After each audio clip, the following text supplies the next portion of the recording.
دیکھیے بات یہ ہے کہ تحقیق، غور و فکر یہی علم کی ترقی کا ذریعہ ہے. یہ تحقیق طبعی علوم میں، جن کو آپ سائنسی علوم کہتے ہیں، ان میں بھی ہوتی رہنی چاہیے. اگر ارسطو کے بعد لوگ یہ فیصلہ کر لیتے، اور 1000 سال تک خیر لوگوں نے فیصلہ کیے رکھا کہ ہم غور نہیں کریں گے.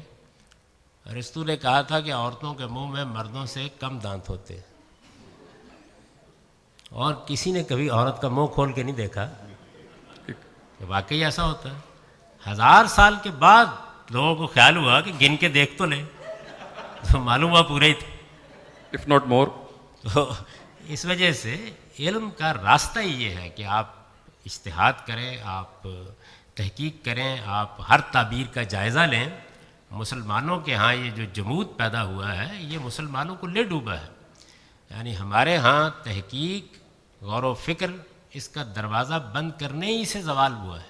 حقیقت میں علامہ اقبال نے ایک بہت خوبصورت مصرع کہا ہے مسلمانوں کے بارے میں کہ کشتہ سلطانی و ملائی و پیری. مسلمانوں کی پوری تاریخ انہوں نے اس میں سمیٹ دی ہے کہ مسلمانوں کا حال یہ ہے کہ ان کو حکومت ملی تو سلطان بن گئے، لہذا پوری قوم کو محکوم بنا لیا گیا.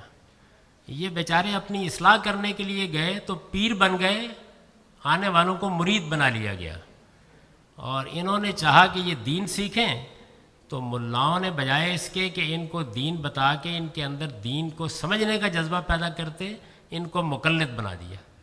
تو نتیجہ اس کا یہ نکلا کہ غور و فکر کرنا، تحقیق کرنا، سمجھنے کی کوشش کرنا، اس کا دروازہ بند ہو گیا. یہ دروازہ کھولنا ضروری ہے. اور جب تک ہم دین کے معاملے میں، دنیاوی علوم کے معاملے میں سوال نہیں کرنے دیں گے، غور و فکر کا راستہ نہیں کھولیں گے، اس وقت تک علم آگے نہیں بڑھے گا. علم کے معاملے میں یہ بات سمجھ لیجئے، جیسے میں نے آپ کو مثال دی ہے کہ اگر 1000 سال تک بھی آپ مشاہدہ نہیں کریں گے تو ایک نہایت ہی غیر معقول بات کو مانتے رہیں گے. تو اس کے بعد جب دنیا نے دروازہ کھولا تو نیوٹن، آئنسٹائن، دنیا کی نئی دنیا ایک پیدا ہونی شروع ہو گئی. دین کے علم میں بھی یہ ضروری ہے، کیونکہ دین تو اللہ کا دین ہے، اس میں کوئی کمی یا بیشی نہیں کر سکتا، لیکن دین کو سمجھنے کا عمل انسانوں نے کیا ہے.